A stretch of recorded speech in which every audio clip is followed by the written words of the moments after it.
Bienvenue au Théâtre 140, ce soir dans 50 degrés nord, Joe Dekmin, Carlos Vaquera, et puis nous parlerons aussi du premier MOOC belge.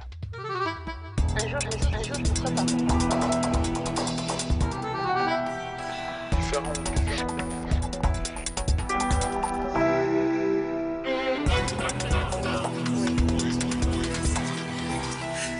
Belle qui accompagne notre troisième et dernier invité, c'est Carlos Vaquera. Il est illusionniste, il est mentaliste aussi, il est aussi animateur de télé. On se souvient de Pour la gloire, qui a, sur les ondes de l'RTBF, bien avant les Français précédés, évidemment, les émissions comme Star Academy et autres. Il fait partie aujourd'hui du jury de l'émission Belgium's Got Talent. Il a remporté de nombreux prix à travers le monde, à Londres, à Las Vegas. Il vient nous présenter ce soir un nouveau livre qui s'intitule Inspiration, qui est préfacé par le scénariste Jean Dufaux. Bienvenue Carlos. Bonsoir Barbara. Bonsoir. Voilà le livre en question, c'est chez L'Ami Roi édition.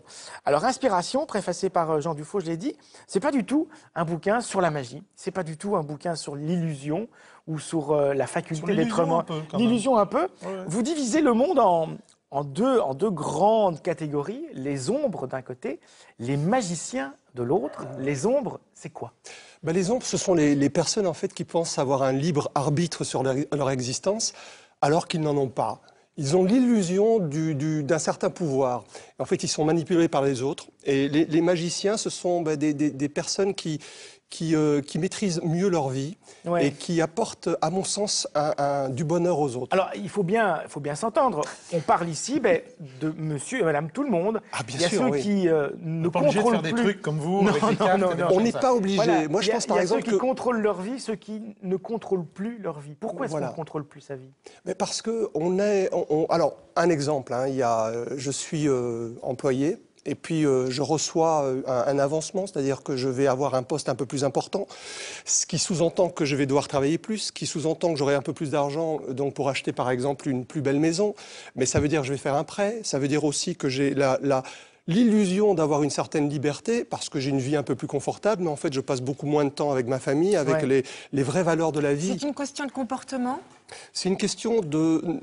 Alors, comportement de... En fait, on est quelque part... manipulé. Il y a une différence pour moi entre l'influence et la manipulation. L'influence, on est tous influencés, on est influencé par le contexte, par les personnes avec qui on est conscient de cette influence. Je prends l'exemple d'un auteur qui avait écrit un livre sur Céline Dion, et le journaliste lui dit « Mais Céline Dion, elle est manipulée par sa famille. Elle paye les maisons, elle paye les voitures, elle paye les voyages. » Et l'auteur disait « Pas du tout. Elle a pleinement conscience de ça. » Là, on parle d'influence. Lorsqu'on est manipulé, on a affaire à un escroc ou à quelqu'un, et c'est trop tard qu'on sait qu'on a été manipulé. Votre employé qui a de l'avancement, d'une part, il y a un poste à pourvoir, donc il faut bien que quelqu'un le prenne, ce poste. Et d'autre part, peut-être qu'il a envie de changer un petit peu de vie et qu'il va rester tout aussi libre qu'il l'était avant, non? Ah, ça, ce serait l'idéal. Si effectivement, il a la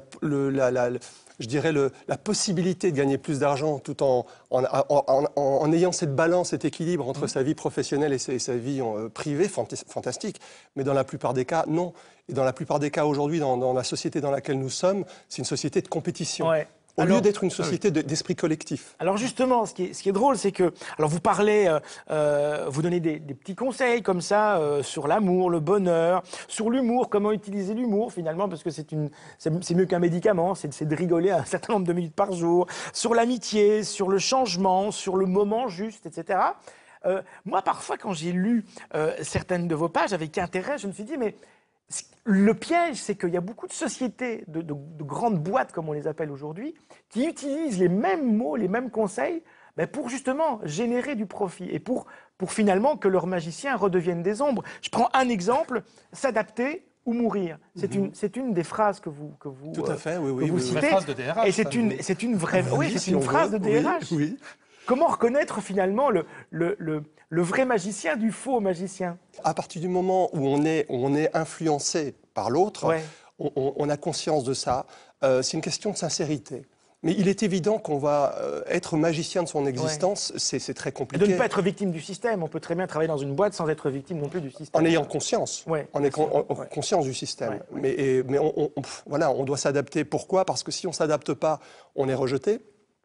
Un exemple, Didier Odieux, que vous connaissez peut-être, Oui, Odieux bien le Feu, sûr, qui est bien un, sûr. qui est un- qui est- Chanteur, voilà, qui est un compositeur, artiste interprète, exceptionnel. ouais.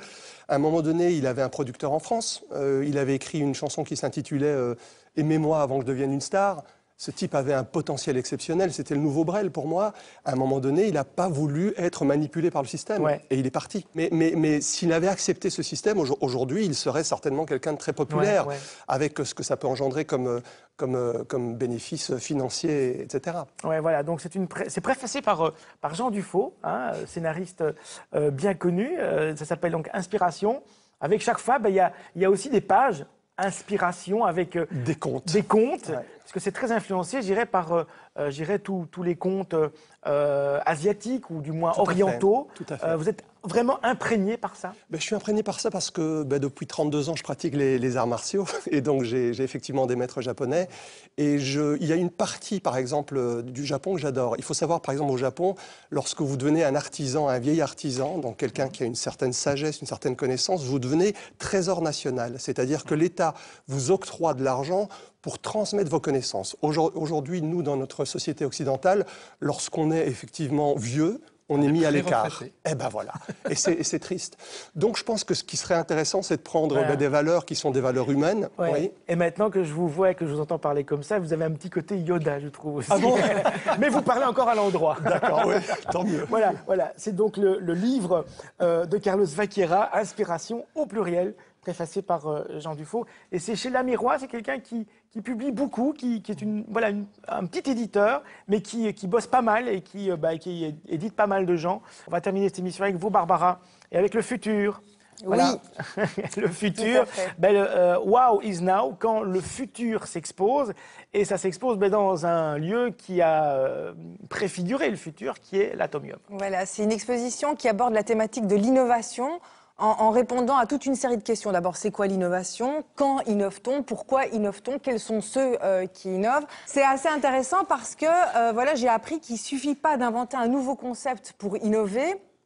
Il faut d'abord que ce concept rencontre son public et puis aussi qu'il modifie sensiblement notre mode de fonctionnement et puis le fonctionnement de la société. Un bête exemple, dès 1993, Apple avait déjà mis au point une tablette digitale qui s'appelait le DPA, l'assistant personnel digital. Et puis, pour toute une série de raisons, cette tablette n'a absolument pas rencontré son public et est tombée complètement dans le vide. C'est une question de timing. Oui, il y a ça. Ouais. Et en fait, cette tablette était une invention, pas une innovation. Voici un reportage signé Jean-Louis Godet.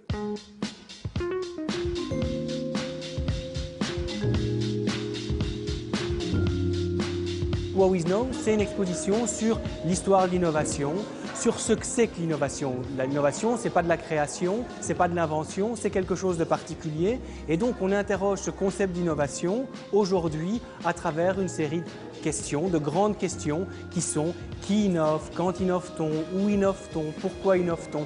Et donc, cette exposition aborde l'innovation sous ses différents prismes, à chaque fois à travers des objets, des histoires qui illustrent de manière ludique ce qu'est l'innovation.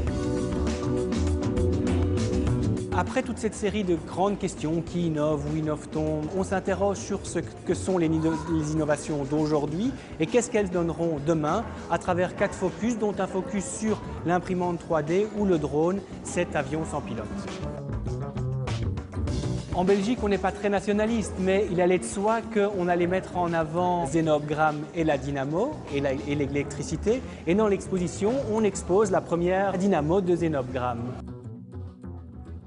C'est à voir jusqu'au 2 février. Ça vous a plu? Ah, mais c'est très intéressant et puis c'est très ludique aussi. C'est donc à l'Atomium, c'est à voir donc jusqu'au 2 février. J'avais oublié aussi de donner quelques infos sur l'actualité de Carlos en dehors de ce livre. C'est quand même le livre aussi. C'est le 16 novembre à la foire du livre belge à Uccle. Ce sera également des dédicaces, notamment chez Filigrane. Et puis, ce sera encore votre métier, évidemment, de magicien. Et là, on revient sur le terme propre de magicien. C'est le gala magique. Ce sera à Charleroi, ce sera à Liège. Il y aura pas mal de spectacles. Vous allez sur son site, bien sûr, et sur notre site où vous trouverez tous les liens et les informations pratiques de toutes les informations que nous avons traitées dans cette émission. Merci beaucoup, Carlos. C'est moi qui vous remercie. Merci, Barbara. Merci, Jean-Marie. Demain, on est toujours ici, au 140. Nous recevrons Yann Amenecker, comédien de Lacrima, qui commence demain d'ailleurs ici au 140. Nous parlerons de David Bowie avec Yves Budin et Laurent Riepi, qui lui ont consacré un abécédaire. Et puis nous recevrons pour son troisième livre, Michel Drucker. Voilà, bonne soirée et à demain. Merci. Un jour, je me prépare. Différent.